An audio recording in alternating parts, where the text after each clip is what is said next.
d'autres secteurs qui vont être impactés par cette crise économique qui se profile, c'est le secteur de la distribution. Alors là, on va partir en Chine, puisque vous allez nous parler de JD.com, qui est le numéro 2 chinois de la distribution en ligne de produits grand public, et dont l'action baisse à mesure de la dégradation de la structure de flux de trésor de la société du groupe. Tout à fait. Alors, bon, déjà sur le plan technique, c'est un dossier qui m'a interpellé. Bon, on se trouve sur un support majeur à l'heure actuelle à 35 $. Personnellement, sur le plan uniquement technique, ce support m'intéresse particulièrement.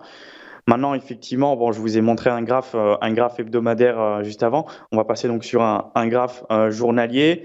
Sur le plan journalier, on a une configuration de potentiel retournement qui peut m'intéresser. On est en train de tenir les 35 $. Il faut attendre un franchissement des 35,9. Bon, là, c'est vraiment du très très court terme. Si en l'occurrence, effectivement, on n'a pas ce franchissement, on a peu de volume, peu d'intérêt sur le dossier, effectivement, je ne vais pas m'y intéresser, mais c'est un dossier que je vais particulièrement surveiller aujourd'hui, malgré effectivement bon, des fondamentaux qui restent particulièrement faible parce qu'effectivement, bon, on a très très peu de marge opérationnelle. On est effectivement sur de la vente au détail. 93% du chiffre d'affaires de JD.com provient de la vente au détail.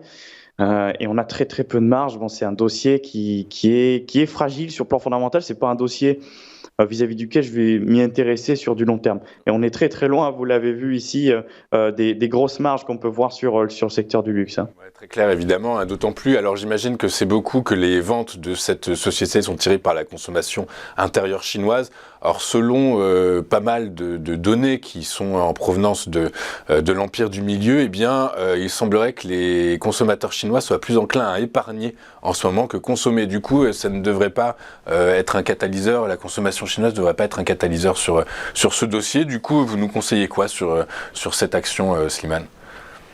Alors, moi, sur cette action, ce que je vais faire, c'est uniquement du très très court terme. Je vais observer la tenue du support des 35 $, un petit peu comme j'avais fait pour Alibaba il y a quelques semaines. Voilà. Moi, je vais voir si effectivement ce support tient ou non. J'avais surveillé PDD il y a quelques jours. Bon, ça ne s'était pas déroulé. Voilà, c'est juste de la tenue de support, c'est du trading, hein, c'est du trading, pas une position de long terme, bien loin de là, Louis-Antoine.